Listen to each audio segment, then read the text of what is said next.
Welcome students. Today I am here to discuss the topic toxicological investigation of a poison death, therapeutic and biological monitoring, clinical strategy for treatment of the poisoned patient. It's well said by Paracelsus, what is it that is not a poison? All things are poison and nothing is without a poison. It is the dose only that makes a thing not a poison. The objectives of our today's study are what are poisons and its types, monitoring of poisoned patient, clinical strategy for treatment of the poisoned patient. Let us start with the definition of a poison. Poison is defined as a substance which when administered, inhaled or swallowed is capable of acting deleteriously on the body. It is also defined as a medicine in a toxic dose. Poisoning also refers to the development of dose-related adverse effects following exposure to chemicals, drugs or xenobiotics. How poisons work? Poisons work by changing the speed of different body functions, increasing them, for example, increasing the heart rate or sweating, or decreasing them, sometimes to the point of stopping them entirely, like breathing. For example, people poisoned by parathion, an insecticide, may experience increased sweating. Increased sweating due to parathion poisoning results due to the biochemical inactivation of an enzyme. This biochemical change leads to a cellular change, in this case an increase in nerve activity. The cellular change is then responsible for physiological changes, which are the symptoms of poisoning that are seen or felt in particular organ system, as in this case the sweat glands are involved. The basic progression of effects from biochemical to cellular to physiological occurs in most cases of poisoning. Depends on the specific biochemical mechanism of action, a poison may have very widespread effects throughout the body or may cause a very limited change in physiological functioning in a particular region or organ. Parathion causes a very simple inactivation of an enzyme which is involved in communication between nerves. The enzyme which parathion inactivates, however, is very widespread in the body, and thus many varied effects on many body systems are seen besides sweating. There is multidisciplinary approach to poison death investigation, as according to studies about 20% of all deaths occur in circumstances that under the laws of most 31 states warrant an official investigation by the medical examiner to determine the cause of death. The resolution of many legal questions depends on the official pronouncement of the cause of death. The settlement of insurance claims often rests on the pronouncement of the death investigator. Accuracy in determining the cause of death depends on the cooperation and free flow of information among all members of the medico-legal investigative team. The police homicide investigator, the medical examiner's investigator, the forensic pathologist, the forensic toxicologist, and the medical examiner. The homicide investigator is usually the first to view the scene, and if he is properly trained, it is he who maintains the scene undisturbed for the medical examiner whom he calls. The medical examiner's investigator is frequently the only member of the medical examiner's staff to actually view the scene and talk to witnesses. He carries the main brunt of the investigation. He must obtain all information possible from the first officer on the scene, arrange for photographs of the body and the scene to be taken, collect and preserve all evidence including medications and empty containers found at the scene, interview all witnesses as well as family and friends, and obtain a medical history from family or attending physician. After that is collection and preservation of specimens for analysis. The evidence and information obtained by the toxicologist is only as good as the quality of his specimens. The proper specimens must not be obtained uncontaminated but must also be preserved in their original condition for the toxicological analysis to be meaningful. The human body is a dynamic organism. Even in death and metabolism, oxidation and bacterial growth may contaminate, modify or destroy substances of interest so that they cannot be detected unless the specimens are properly preserved. The pathologist should confer with the toxicologist concerning the choice and preservation of specimens, especially in cases requiring special treatment or exotic chemical analysis. Tissues other than blood should be promptly frozen upon collection. As for the blood sample, the toxicologist may prefer that it be collected in a chemically clean or a sterile container and maintained under refrigeration to avoid hemolysis. Chemical preservation may interfere with some toxicological assays. It is recommended that samples of all tissues and fluids placed in separate containers and properly labeled at the time of autopsy regardless of the circumstances of the particular case. This procedure will help the toxicologist in his search for possible poisons throughout the body. It will also prevent disinterment of the cadaver with concurrent toxicological problems caused by the embalming fluid and decomposition if due to new findings or history obtained follow autopsy. A seemingly clear and straightforward case suddenly becomes suspect. The specimen containers should be sealed with a coroner's or medical examiner's seal and appropriate arrangements made for delivery in order to maintain a valid chain of custody. The size of the tissue sample required for the toxicologist to do his work will often be dependent on the instrumental capability of laboratory and the samples to be used. Generally, fluids and tissues most often analyzed are dependent upon the drug or other toxic substances suspected. In any case involving the accidental or intentional overdose of drugs, blood, gastric contents, liver, bile and urine, if available, should be considered minimal requirements for analysis. Regardless of how well the one scene investigation is conducted and then the thoroughness of the autopsy, precisely what toxic compounds caused or contributed to death is sheer speculation until the chemical analysis are complete. Therefore, a large quantity of each tissue or fluid is always preferable. If a storage problem exists, temporary arrangements can usually be worked out with commercial cold storage firms to meet security requirements for a minimal cost. As forensic toxicology in death investigation is often difficult, if not impossible, for the pathologist and toxicologist to confer on each case. Edelson has pointed out when one is not sure what tissue to save, the only safe approach is to save everything. Let us briefly have a glimpse on some fluids and tissues to be analyzed. Urine is valuable fluid for the toxicologist since it enables him to perform simple screening procedures such as spot tests and immunochemical tests for drugs or drug classes, thus quickly informing him of their presence or absence in a certain concentration. Moreover, urine as the final depository of kidney drug excretion in many cases concentrates the metabolites to levels that are readily detectable. Drugs and metabolites may still be present in urine when they are no longer detectable in the blood. Another fluid is blood. Blood is valuable as the circulating bathing medium of the organs when uncontaminated by other body or tissue fluids. Purity and cleanliness of the blood specimen is essential for the correct interpretation of toxicological data. Then is liver.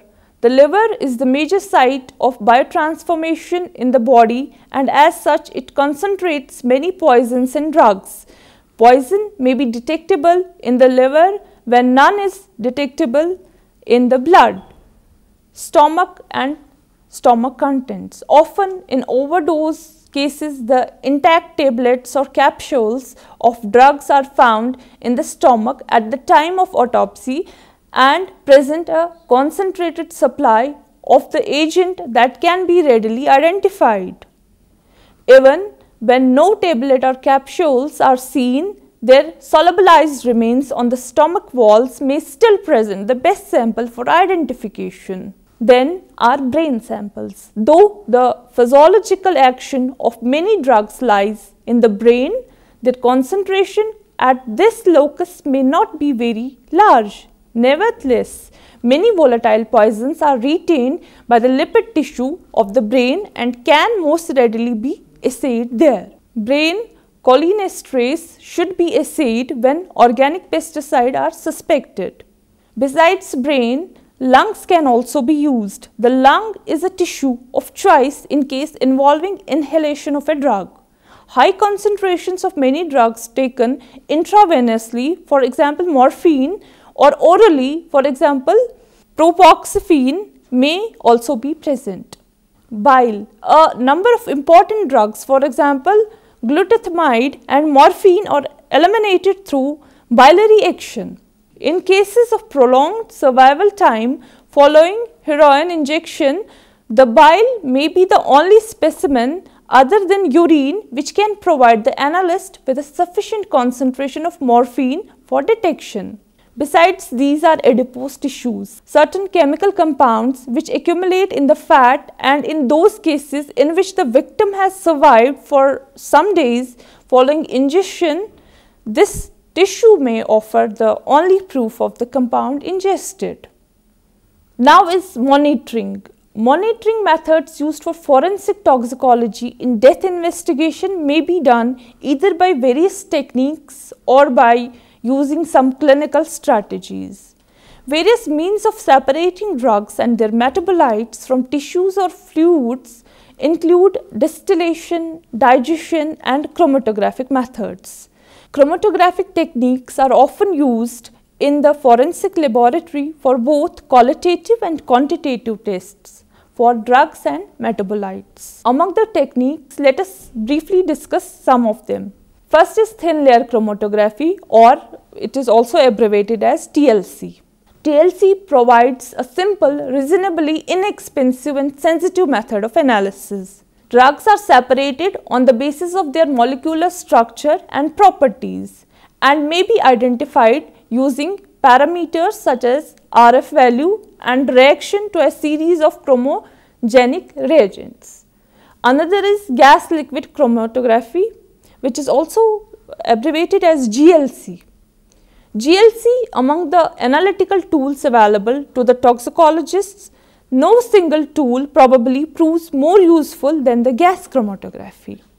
It can provide a rapid, versatile, sensitive and specific means for separating, identifying and quantitating components of a complex mixture.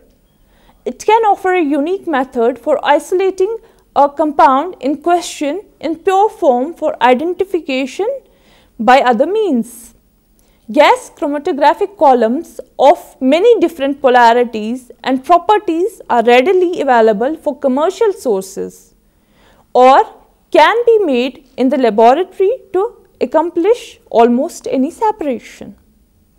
Then is absorption spectrophotometry. Absorption spectrophotometry is the most useful routine tool in a toxicological laboratory.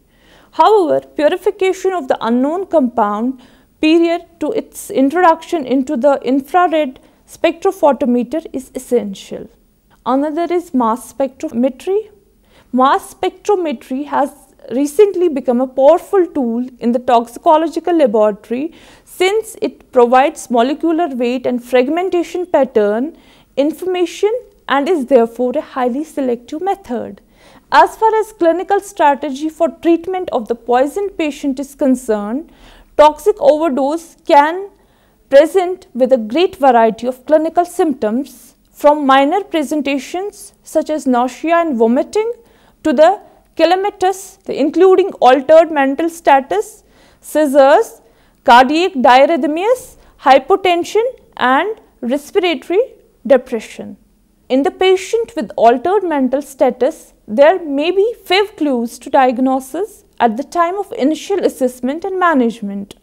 The diagnosis may be complicated by the ingestion of multiple drugs.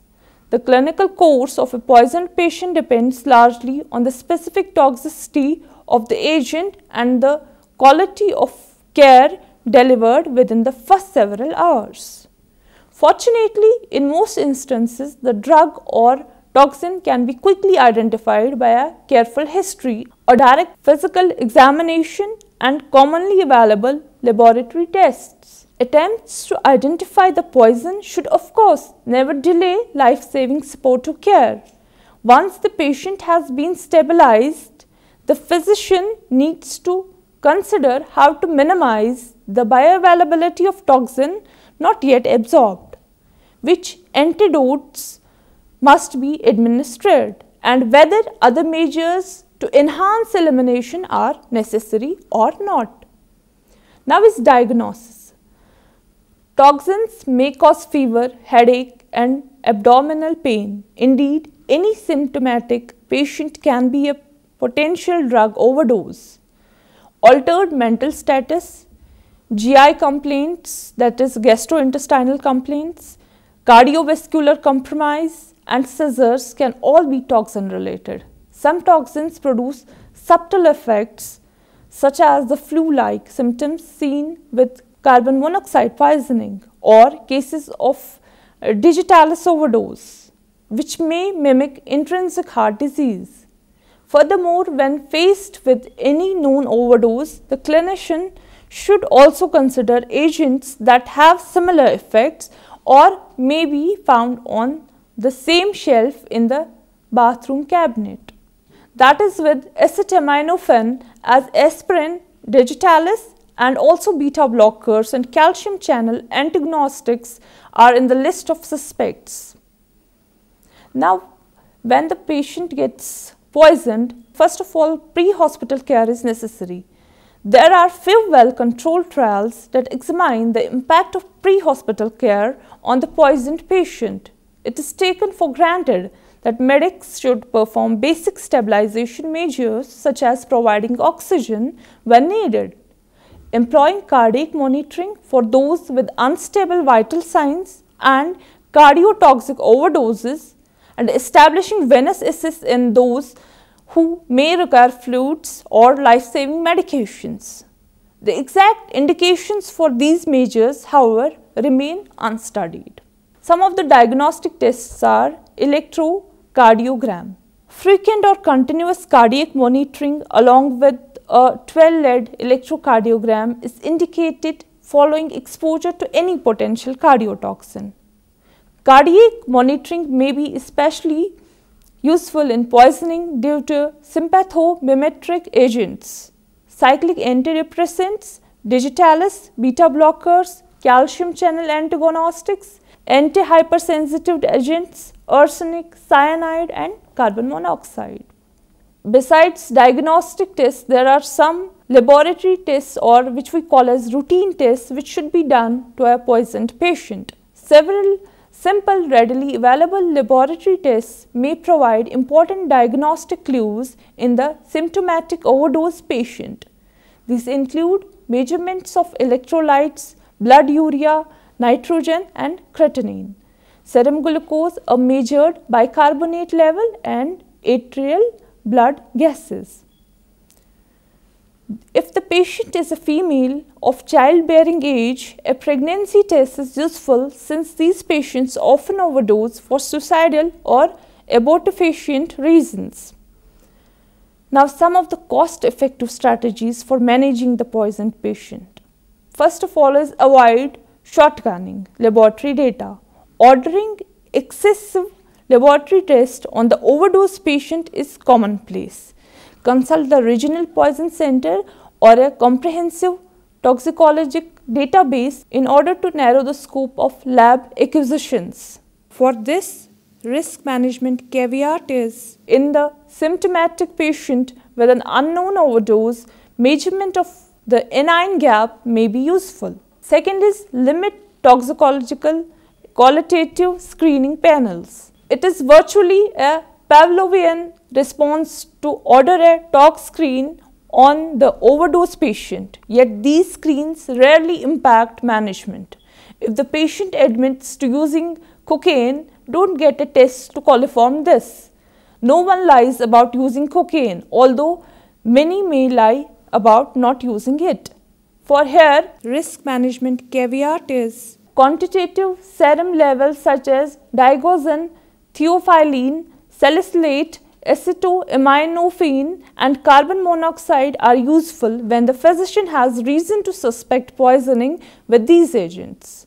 Levels may help direct therapeutic interventions such as antidote administration and determine prognosis.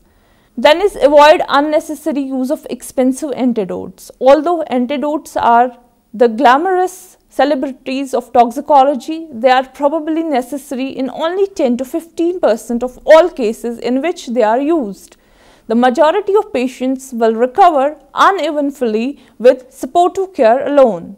For here, risk management caveat is antidotes can be life-saving in the appropriate clinical circumstances only. Then is use a suitable amount of hospital resources. The majority of poisoned patients may not require a full admission and may require less than 24 hours of observation. For this, risk management caveat is patient with potentially lethal poisoning, unstable vital signs or significantly altered mental status will require an ICU admission. Now, if we consider a case study of a toxicological investigation of acute cyanide poisoning of a 29-year-old man, the case was 29-year-old boy was collapsed suddenly after taking a bottle of beer in a bar. Samples such as peripheral blood, stomach contents, bile fluid, urine and mouth swabs were prepared using standard autopsy procedure and were subjected to analysis for cyanide using visible spectrophotometer method.